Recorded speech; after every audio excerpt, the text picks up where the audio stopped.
Anne-Marie Codour, Margot Varé, bonjour. Margot Varé, pardon, bonjour. C'est Codur d'ailleurs. Codur. Pourquoi je dis Codour, moi? C'est Codur. C'est joli aussi. Voilà, c'est joli, c'est musical, Codur. Non, tant qu'à faire, autant respecter vos noms. À la française. À la française, ok. Alors, vous êtes à mes yeux des musiciennes émérites. En plus, vous avez la capacité humaine qui est présente derrière, et ça vous donne une vraie valeur en plus de votre technicité. Vous êtes présente ici au Dialogue en Humanité et vous êtes unis pour un spectacle ce soir qui va vous mettre en avant par le biais de la chanson et également en plus pour vous par le biais de la musique, puisque vous allez faire de l'art. Qu'est-ce qui vous a amené, parce que parallèlement à ça vous êtes une scientifique émérite, qu'est-ce qui vous a amené à la musique? Alors moi, je suis musicienne depuis que je suis toute petite en fait. J'ai fait le conservatoire en même temps que j'ai fait Sciences Po, donc à un moment donné il a fallu que je choisisse et j'ai opté pour la voie académique, mais toujours en gardant la musique qui est au cœur de ma vie. Donc je me considère comme musicienne avant tout, et maintenant je suis dans une démarche où j'essaye justement de faire que ma musique soit un véhicule pour les idées que je défends et les causes que je défends en tant que... Vous avez lié les deux quoi en fait. Exactement. Et quel est votre partant de votre côté scientifique et de votre côté musique? Est-ce que c'est 50-50? Est-ce que ça dépend des moments? Comment ça se passe? Ah oui, ça dépend des moments. J'imagine que vous faites tous les jours de la musique, parce que quand on est musicien, on peut pas non, pas tous les jours, malheureusement, j'ai pas forcément le temps. Puis je suis donc chanteuse, donc quand j'ai un projet, je vais me remettre vraiment à chanter. Puis pour entretenir ma voix, bien sûr, je chante de temps en temps, mais je n'ai pas le temps toujours d'en faire, malheureusement. Et c'est toujours difficile de vivre de son art. Comme vous le savez, les artistes, en général, voilà, ils doivent faire autre chose. De toute façon, moi, j'ai donc cette activité en tant que chercheur et je suis aussi consultante. Donc, voilà. Mais maintenant, j'arrive au moment où je veux des choix à faire, là. Faire converger. Oui, alors plutôt exactement, toutes mes identités. Et alors, comment vous utilisez donc ces compétences, cette connaissance de la musique pour une cause que vous avez donc... Donc, j'ai eu l'occasion d'aller très souvent au Moyen-Orient, en Israël et en Palestine, et je me suis beaucoup impliquée avec des activistes de la paix des deux côtés. Et j'ai voulu traduire à travers des chansons que j'ai composées moi-même. Pour la première fois, c'est la première fois que je fais un projet donc de chansons originales avec des textes qui exprimaient mon expérience, mes doutes, mes espoirs pour cette région qui n'en finit pas de souffrir de son conflit séculaire maintenant. Ça fait presque 100 ans que... Et alors vous, Margot Varé, donc également musicienne, chanteuse, mais vous avez un instrument qui est un petit peu hors norme, qui n'est pas très connu. Dites-nous un petit peu qu'est-ce qui vous a amené à jouer de cet instrument? Oui, alors c'est grâce à ma maman qui était musicienne amateur, enfin qui avait un cœur gros comme ça pour la musique, qui m'a emmené un jour à un concert de flûte et harpe de Mozart, et évidemment j'avais très envie de faire le plus gros instrument. Alors je pensais que c'était simplement une boutade d'enfant, mais en fait c'était le côté magique, le côté par la suite spirituel. L'adulte que je suis devenue a compris que c'était un instrument spirituel qui m'a attiré vers ça. Donc moi j'ai un parcours classique, j'ai travaillé avec des grands orchestres nationaux en France, et puis une rencontre magique également aussi avec Monica Passos, chanteuse brésilienne, et Archie Shepp, saxophoniste de jazz qui est cofondateur du free jazz, m'a orientée vers le jazz, et j'ai pu enfin m'avouer un penchant pour l'improvisation, l'accompagnement, le fait d'accompagner quelqu'un, de créer un arrangement, un accompagnement spécifiquement pour une personne ou pour un répertoire, pour moi est une grande joie.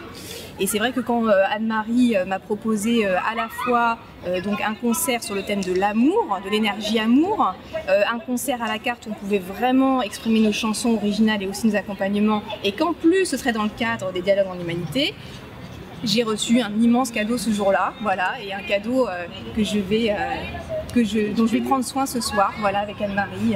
Donc en réalité, vous connaissez depuis très peu de temps, en fait, puisqu'il y a 3 mois, 4 mois que vous connaissez. Oui. Et donc là, ce soir, vous allez pouvoir jouer ensemble. C'était un coup de cœur, amical, musical, voilà. Et donc votre répertoire sera composé principalement de Donc le thème c'est de l'amour particulier à l'amour universel. Donc la première partie c'est essentiellement des chansons d'amour très célèbres. Donc, du style La vie en rose. On va chanter, je vais aussi chanter la Habanera de Carmen. Donc vous voyez, l'amour dans tous ses états. Et puis ensuite dans la deuxième partie, ce sera l'amour de nos frères et sœurs humains, donc l'amour universel. Et il y aura des chansons originales. Donc là, je chanterai des chansons. Des chansons que vous avez écrites. Que j'ai écrites sur Jérusalem, sur les Israéliens palestiniens. Et puis nous chanterons aussi une chanson, Margot aussi.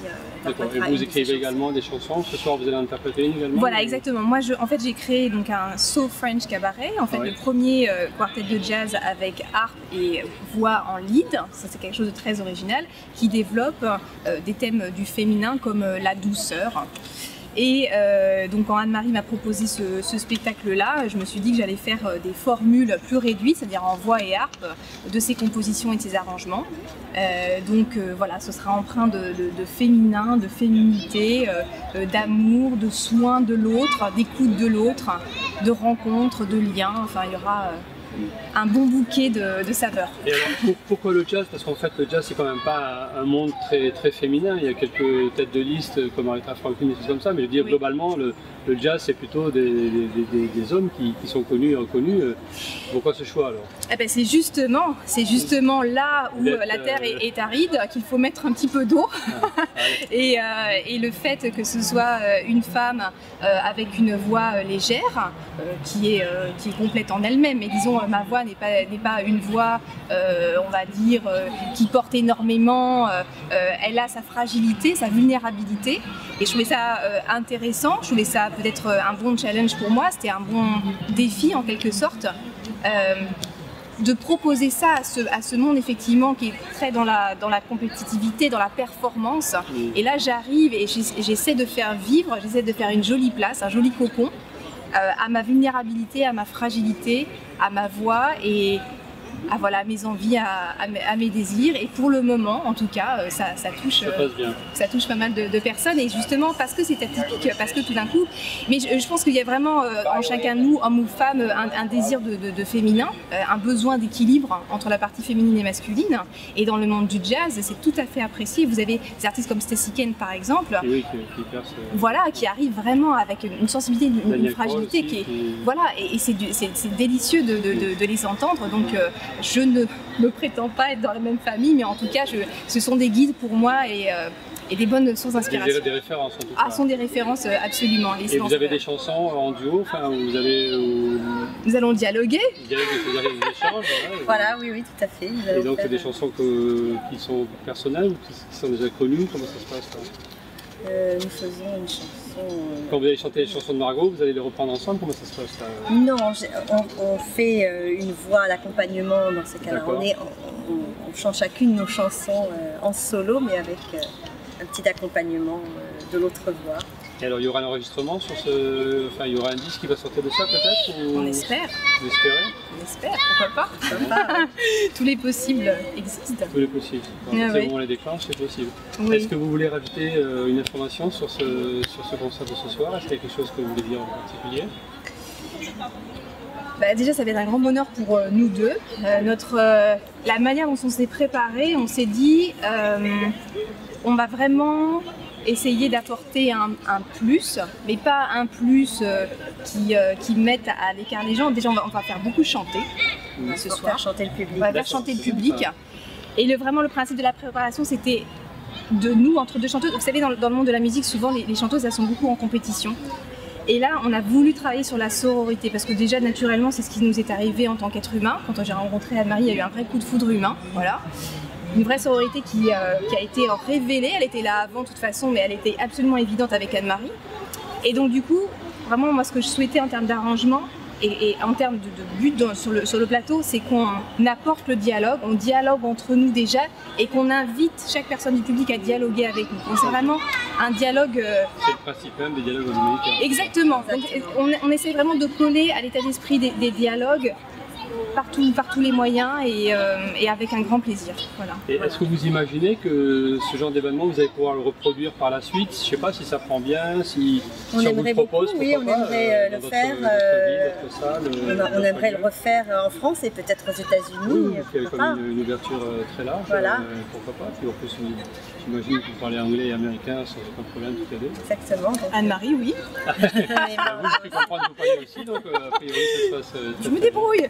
Assez bon faire comprendre. Et la musique permet de se faire comprendre dans toutes les nationalités. La musique, c'est vraiment la langue de toute. La langue universelle. La langue universelle. Même si on parle langage, au moins la musique permet de. Absolument. En tout cas, c'est un projet qui est très ambitieux, qui est très humain, et je vous remercie de nous le faire partager. Donc, merci à vous. Peut-être vous pouvez l'enregistrer vous-même ce soir. En tout cas, vous pouvez compter sur nous, on sera présents. Merci. Anne-Marie et Margot, merci beaucoup. Merci à vous. Merci pour votre écoute. Merci.